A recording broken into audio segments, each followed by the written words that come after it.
नमस्कार दर्शक मित्रों। थिंकलाइन के आज के नए संस्करण में आपका फिर से स्वागत है। आज हम बात करेंगे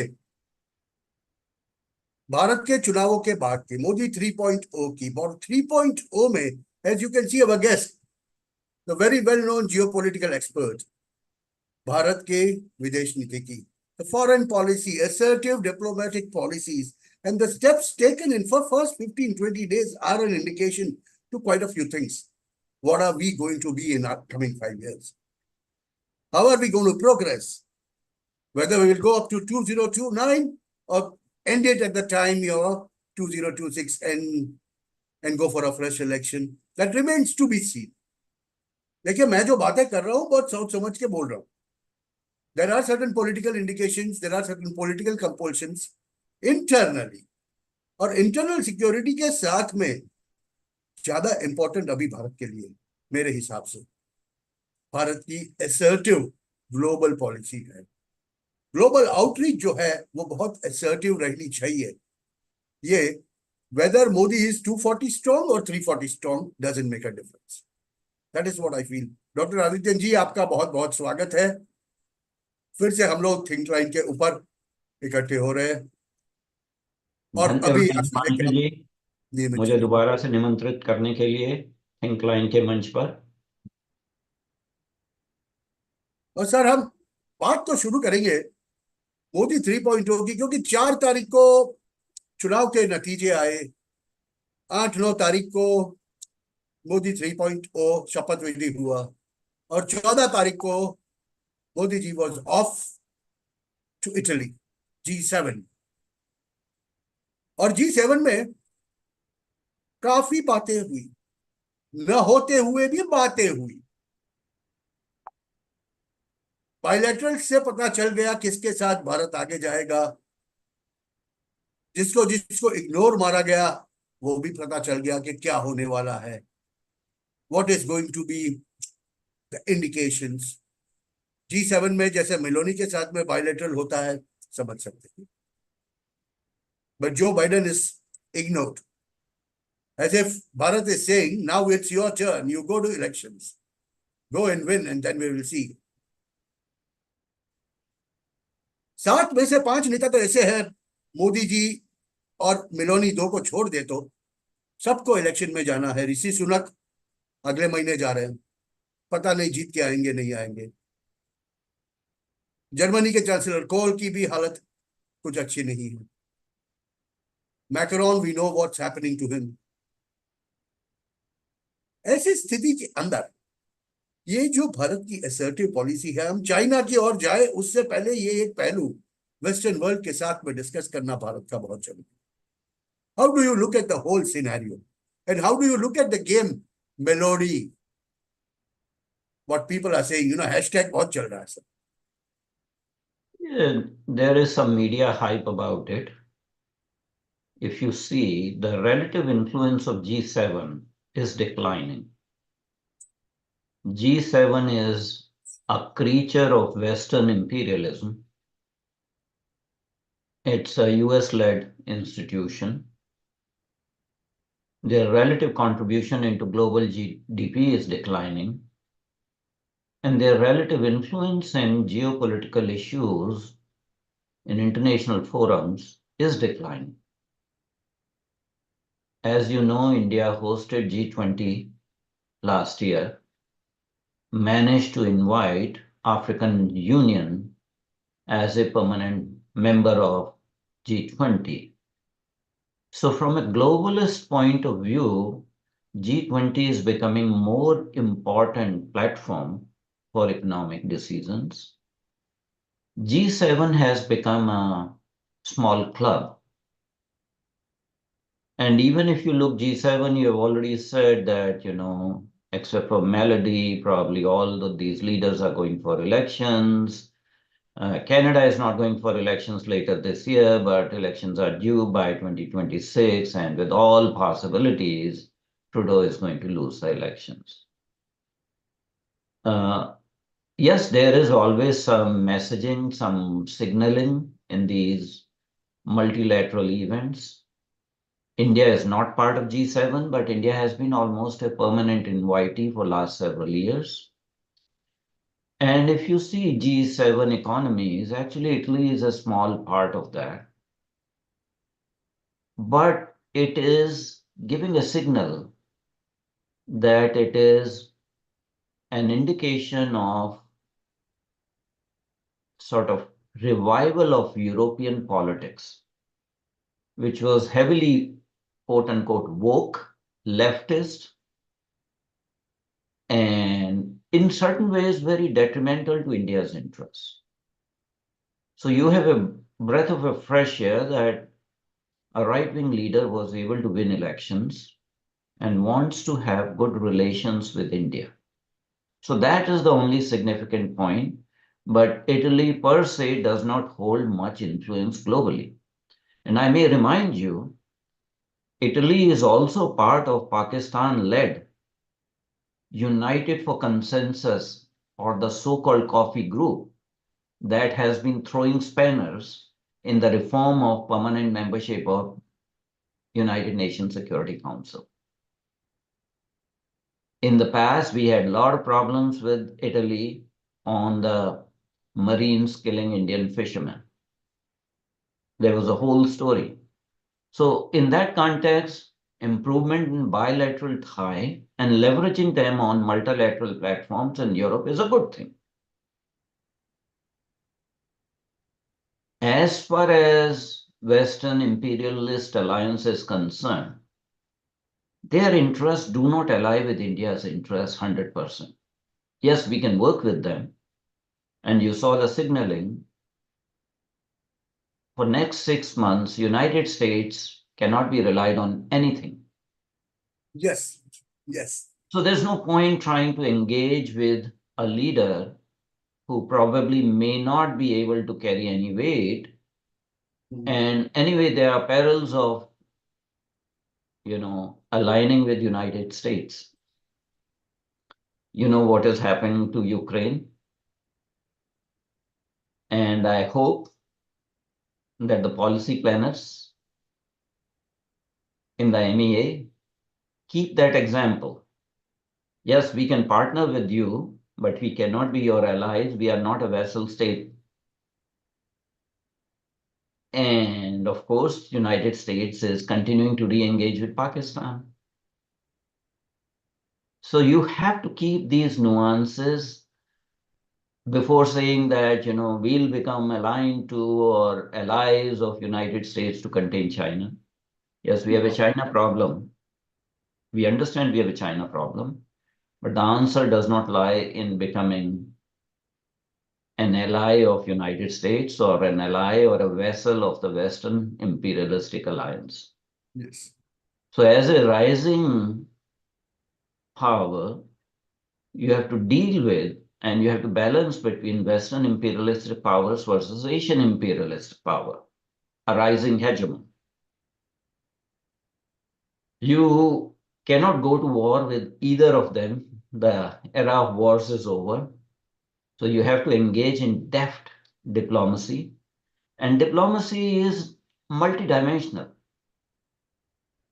In these days, it is economic diplomacy, commercial diplomacy, mercantile diplomacy, along with military diplomacy. So we have to engage all the tools and fine-tune these responses so that ultimately the national interests of Bharat are safeguarded. Now, coming to Modi 3.0, there is some apprehension that it's a coalition government and that would affect the nature of the foreign policy.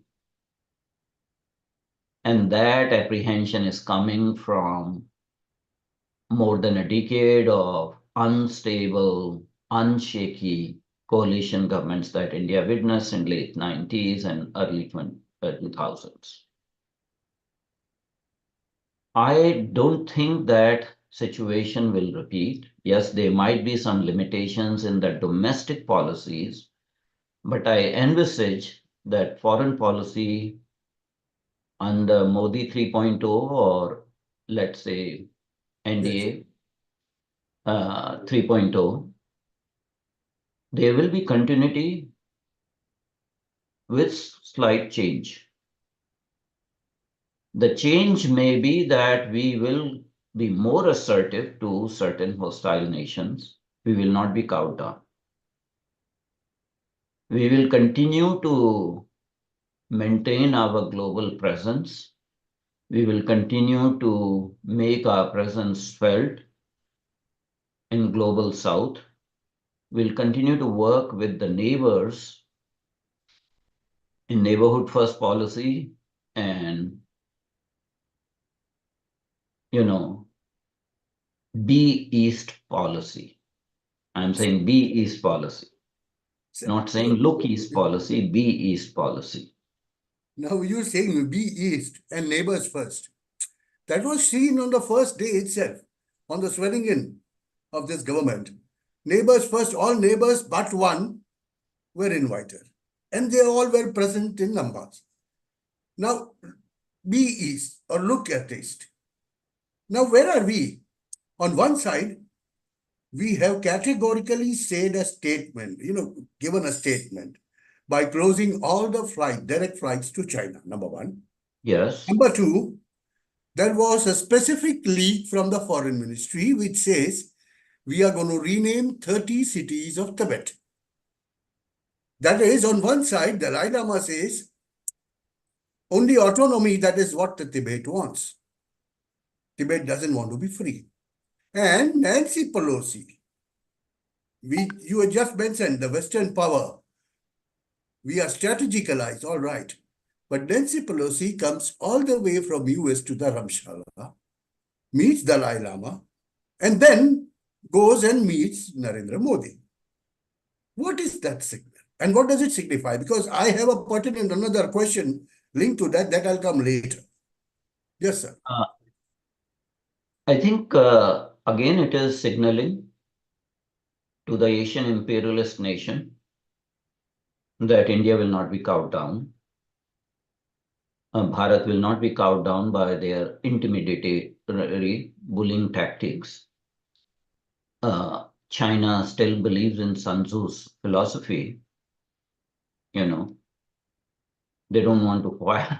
They want to win the war without fighting any battle and use psychological warfare and, threat of terror to cow down the adversary and make them submit to your unreasonable demands. You make unreasonable demands and then ask for quote unquote mutual compromise. So you are the winner anyhow. That has been their tactic.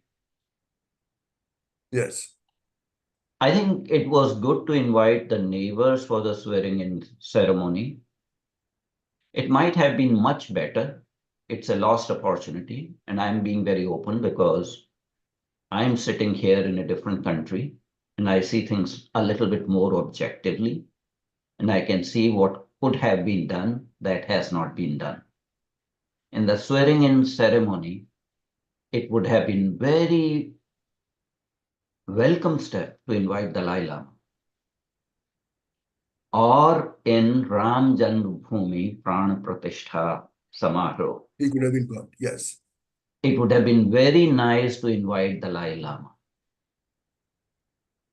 And if you did not want to invite Dalai Lama in the swearing in ceremony, then you should have invited the Sikyong of the Central Tibetan administration. That would have been signaling to China where we stand. Tibet issue is very complex. Yes, we need to give reciprocal response to China, exactly measured and reciprocal response. But I want to advise certain caveats in dealing with neighborhood policy first. Yes, it's important to have good relations with the neighbors. Very, very important. We don't have any territorial ambitions, but we have to safeguard India's interests. So with all these neighbors, we have problems with Maldives. Yes. Prachanda came.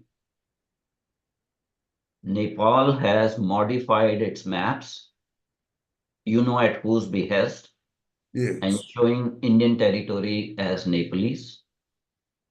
We had visuals of Sheikh Hasina Yes. participating in the swearing-in ceremony. And next day, what happened? Hmm. There were visuals, 3 specific pictures. Yes. So that is also signaling from your neighbors. Neighbors must not get any free lunch.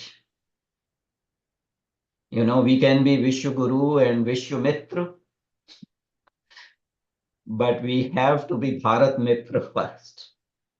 Neighbors must not get the free lunch. Dr. Adityanjee was very, very categorical. Mind you, friends, let me butt in here. You know something? When pilgrims were attacking Raisi by Pakistani terrorists, the weapons they were donning were all of Chinese made and some American made. Now, what's the interference? You can understand. The bullets that, pierced the bulletproof jackets were that of Chinese made. You must understand all the arsenal used by the terrorists. That is what, our forces have very clearly stated. They are all Chinese made armor. How did that come about with the Pakistani terrorists? Needs to be known. Another issue, which I'll flag it off before I give it to Dr. Adityanjee, is we are building a terminal somewhere in Lakshadweep, which is at Malacca Choke. And a huge terminal at that, 75,000 crores is the estimated value. And the best part is, who is opposing, my friends? Our principal opposition party says environmental issues, tribals are displaced. And mind you, when they had their MP, they wanted the development of this terminal very, very fast. So there are multiple things happening on all 4 sides. We are on one side trying to control our part of the sea, make it safe. And our opposition, our internal opposition, is trying to sabotage it. Dr. Adityanjee. तो हिमांशु जी, आपके वक्तव्य में एक संशोधन करना पड़ेगा। ये जो आप बातचीत कर रहे हैं, लक्षद्वीप की नहीं है, निकोबार आइलैंड की। Nicobar island, sorry. So we have now yes. Integrated Tri-Command in Andaman and Nicobar, which is coming out very well, an integrated Tri-Command. Right. It's very important for us militarily and from the perspective of maritime and mercantile security. Developing this terminal in Nicobar Island has been a long-standing demand of the people from Andaman and Nicobar because it's going to bring investment. But in anything to do with national security, there are internal subversive forces that have been engaged by our adversaries who always oppose. This is not the first time. Remember the copper sterlite plan in Tamil Nadu? You know, how much, remember the agitation by the communist unions controlled workers in Bengaluru, sabotaging the advanced chip plant, Foxconn plant, that was financed by Taiwan. So we have internal subversive elements who are following the leads of their masters. It's not just one party, it's multiple parties and NGOs and things like that. One should not have any doubt who is our strategic adversary number one. George Fernandez said that. That was true at that time, and that is true at this point in time. What 3.0 Modi government should do is to use the economic tools to contain China. And I think that has not been done. It's good to name 30 cities in Tibet. It's good not to yield to the direction or demand by China to have direct flights resume, because that gives an opportunity to infiltrate. Yes. MEA has slashed down the number of visa given to Chinese national in 2019-2020 from 200,000 to just 2,000 now. There's a purpose to this. But I think we need to restrict the trade imbalance with China. We have trade imbalance in favor of China to the tune of $100 billion per year. So we are financing the expansion of PLA. Also, I'd like to bring neighborhood policy. So China ensnares Sri Lanka in debt trap. And then Sri Lanka comes to us demanding help and we give several $billion. China has piece of real estate in Sri Lanka, Hambantota Port, Colombo Port, and there's an airport also. Yes. So in a sense, China has not restructured the debt. That is a 8% compounded interest. Sri Lanka still sometimes will allow on case basis Chinese research vessel visiting Colombo port. We have not been able to make permanent changes in behavior. So essentially those several $billion have gone to China. Similarly with Maldives, that when they are in trouble, they come to you begging for help, and we with a large heart give them money because they owe money to China. And China refuses to restructure debts or provide material help in renegotiating those unilaterally signed contracts, because they use bribes with the former leaders and things like that. So this game of subsidizing China economically and this game of supporting PLA specifically every year to the tune of more than $100 billion has to stop, which means trade sanctions or find substitute countries for imports. And that is where Atmanirbhar Bharat becomes very, very important. It should not just be a talk. After 10 years, it should become a reality. India should become a manufacturing power. There has not been a superpower that has not been a manufacturing superpower first. And yes, before the advent of Western colonialism, India's share of GDP in the entire world ranged anywhere from 30% to 25%, gradually declined. If we are, and we used to manufacture and we used to export. We were a mercantile nation. Our traders went up to, in the east to Malaysia, Philippines, Indonesia, and in West and to Europe. So we need to go back to the manufacturing also. Service sector is important, but that alone is not the thing. So the actual tightening of economic consequences for CCP and PLA are very, very important, and ways and means have to be found out so that this trade imbalance is corrected sooner rather than later, because it is increasing. So we are subsidizing Chinese aggression against India. That has to stop. Any long-term policy while dealing with China vis-a-vis Tibet and Taiwan, we have to make sure that we safeguard India's interests first. And in that sense, we need to have some sort of agreement with the provisional government, the central Tibetan administration, in writing that they accept McMahon Line de jure and de facto. Different. And they have no claims on Indian territories because China is using the Tibetan government's pre-1949 documents Yes. to lay this claim.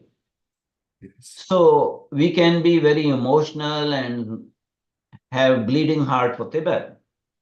But when it comes to hardcore diplomacy, you want to resolve this issue first before India taking any military action against China to safeguard Tibet. You need to know what is involved because from 1946 to 1948, the then Tibetan government had behaved very badly with newly emerging British Free India because they made claims and they instigated China because at that time that was under the Chiang Kai-shek Picture. Kuomintang government. And they were instigating them that, India is doing this, India is doing that. So we should not forget that behavior of obviously the Dalai Lama 14th was not there in the picture because he was a minor. So there was a Regency Council that was managing the government of Tibet. Yes, our side did a lot of mistakes, but that reality cannot be denied. So any future help to a quasi-independent or independent state of Tibet has to be contingent upon Tibet accepting, the provisional government accepting the legality of McMahon Line. And also we have to resolve the issue of Kailash, Mount Months. Kailash and Mount Sarovar. Our forefathers went to Mount Kailash and Sarovar Lake without requiring any visa because they were part of Greater India. And we have a claim to that. Similarly, yes, we need to use our relationship with Taiwan while balancing communist China. But I will remind you and our viewers and Ministry of External Affairs that Taiwanese government considers Or certain parts of communist China as Western Taiwan. yes. In other words, they have not renounced their claim on Tibet and they have not renounced claim on Indian territories as successor to nationalist China, the Republic of China that was under Kuomintang. Yes. They are a successor state. They are not saying they are independent state. So these are very important issues from Indian perspective, which we cannot disregard.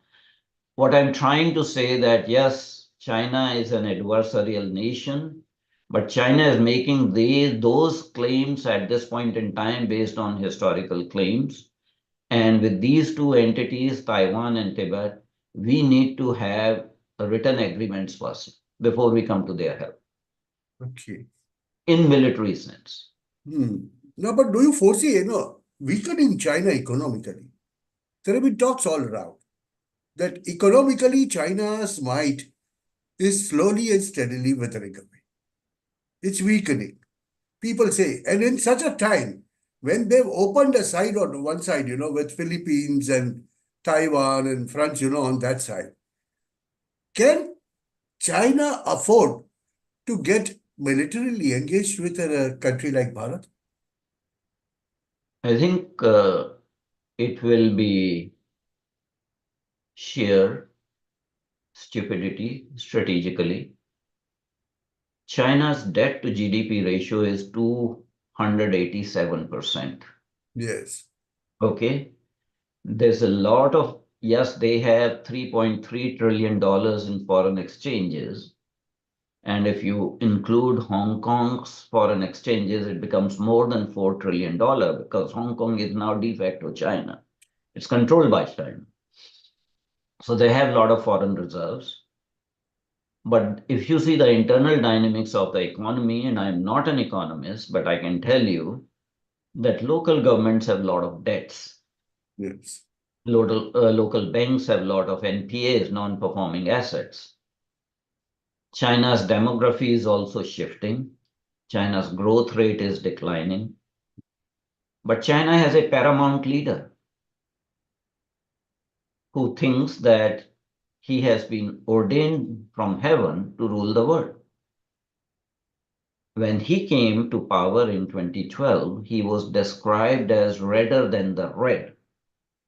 Okay. And after Mao, this is the only leader that gets the status of paramount leader. Okay. He has subverted the Chinese constitution and has de facto become president for life, taking a cue from Putin. But I think they are wise enough to learn from Putin's mistakes. Mhm. Putin has involved Russia into a quagmire in Ukraine. Yes, they have got 20% of territory in Ukraine, eastern Ukraine side, but the cost is high. Will China commit the similar mistake? Time will tell. Chinese behavior is characterized by very predictable, constant unpredictability. So what China will do, it does not change its parts. In 2014, Xi Jinping was invited to Bharat. He was invited to Gandhinagar, Yes. Ahmedabad, Sabarmati. Ahmedabad, and he was offered Dokla and दूल्हा sat on जुलाया गया Sabarmati the में. swing. Yes. And then we had in 27, and at that time, China invaded Indian territory while Xi Jinping was here. In, So that tells you what China does, and that's very predictable. Doklam crisis of 2017. Now, we had the Galwan issue, but prior to that, we had two events. One was the Wuhan spirit, yes. followed a year and a half later by Chennai Connect. Now, if those efforts at engagement with China by a leader who, as Chief Minister of Gujarat, had made so many trips to China, backfired, any engagement in positive sense with China will not yield any results. Let it be very clear. So China needs a stick. It needs firm resolve. For that matter, it's not just foreign policy alone. India has to build her what is called in Chinese parlance comprehensive national power. And that comprehensive national power of Bharat cannot be increased without having a large and a strong manufacturing base. Once you establish that, you don't have to rely on Chinese imports. You stop subsidizing Chinese economy to the tune of $100 billion every year and use that $100 billion a year for Indian armed forces, specifically India's Navy, so that we become true blue-blooded Navy with our goal of having at least 6 aircraft carrier formations for power projection and strategic nuclear-powered submarines. Short of that, China will not understand any language. In fact, in their perception, now India has quote unquote a weak government because it's a coalition government. So that gives license to China, especially the Communist Party and the PLA, which are one and the same thing. An opportunity to strike at India at point of their choosing. So beware, China will, people say that China is weakening, but they will use every opportunity. So you cannot lower your guards. But will it be directly or will it be through a proxy like Pakistan? That proxy like Pakistan is already working. Proxy like Nepal is already working. Proxy like Maldives is already working. Attempts to use Sri Lanka as proxy were also working. China is heavily supporting the military junta in Myanmar. And I'm sorry to say, Coco Island that was gifted by Nehru to Myanmar Has been initially given to China. became Chinese listening post in 1990s and now is a tri-command military base, Yes. which is just, I think, 20 or 30 nautical miles away from Andaman and Nicobar. So we have issues, we have serious issues, and China cannot be trusted. That's not, but no, सीधी सी बात कही, China cannot be trusted. Now comes the more immediate threat. China is a threat, but China has a policy. Dr. Saab will also agree that as far as they are concerned, with one child now per family, they don't want to fight. They will want to win a war without fighting. And that is what they've been doing, subverting nations and fighting proxy wars.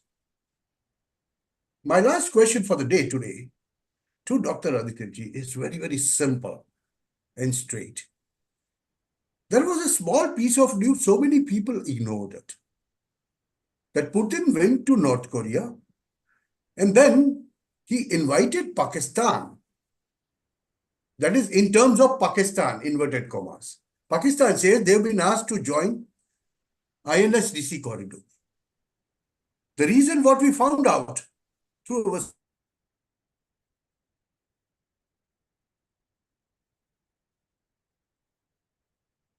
mangoes. And to ship that, they've been asked, to send it to Chabar, and through Chabar, INSDC, that will go to southern Russia. But then INSDC has three major partners of Iran, India, and Russia. Joining Pakistan, who's a sponsor of terrorism, ISKP, is behind the bombing of Moscow, knowing that Putin taking such a step on the behest of China, that is what so many people say.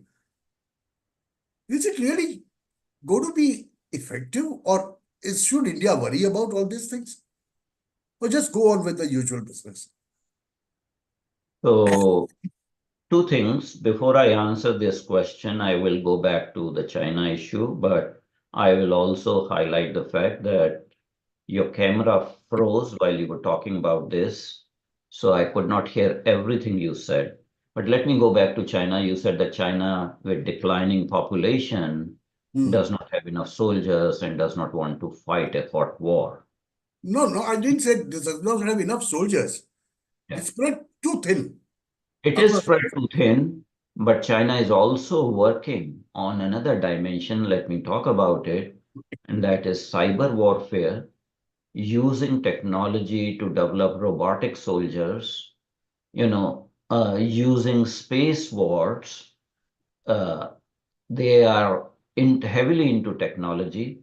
So a future war may not be just hand-to-hand combat because China has made cyber attacks against several countries. So that dimension needs to be kept in mind while we are talking about, a war with China. It may not be a conventional war, but if they attack our facilities, like they, disable the Mumbai electricity grid, Yes. or they created a fire in Serum Institute of India campus and caused damage worth 1,000 crores during COVID time. I think those kind of, gray zone tactics and technological warfare that would be there. Now, coming to Putin and Russia, again, when we say that we cannot trust Western imperialistic alliance for India's security needs, we cannot trust even Russia. Geopolitics is a very brutal game. And it's the national interest we have to keep in mind rather than quote unquote relationships and alliances. I will tell you that we have had, despite good relations with Soviet Union and then the successor state Russia, we have had irritants all along. And if we have some time, I can elaborate on that. When India became a Quad partner in Quad 3.0, an active partner, Russia was miffed.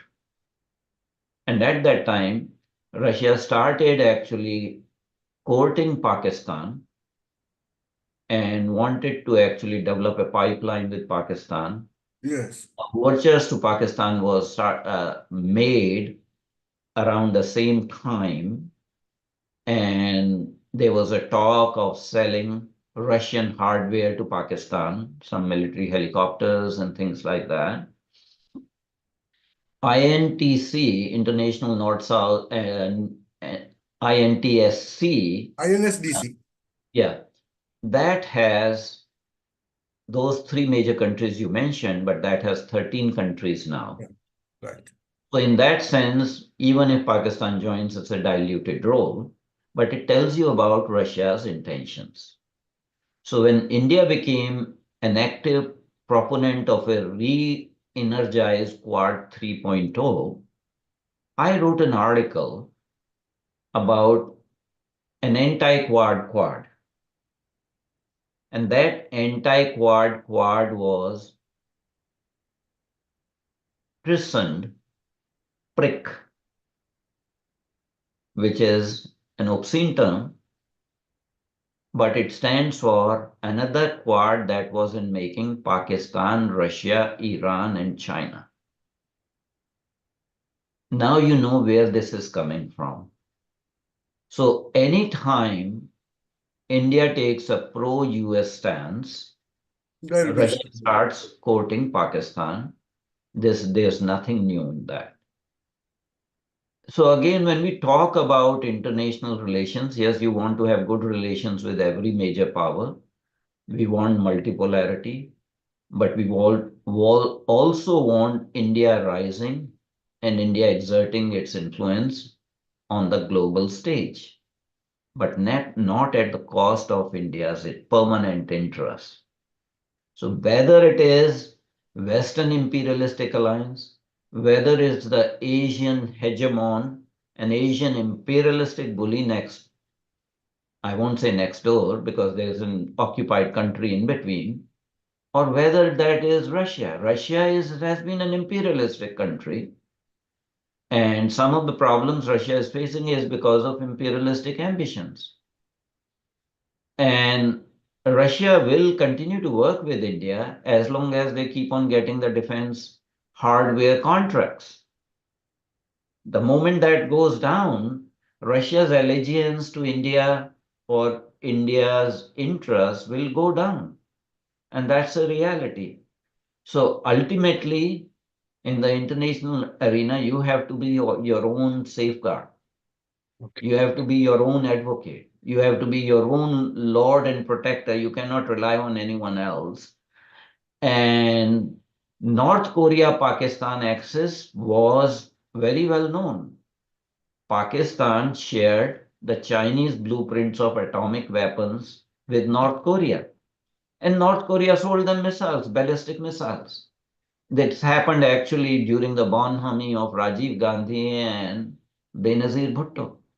In fact, it is stated that Benazir Bhutto took some discs, floppy disks, that CD-ROMs in her coat when she went to North Korea for state visit and handed over personally to Kim Kim Jong. Jong-un's father.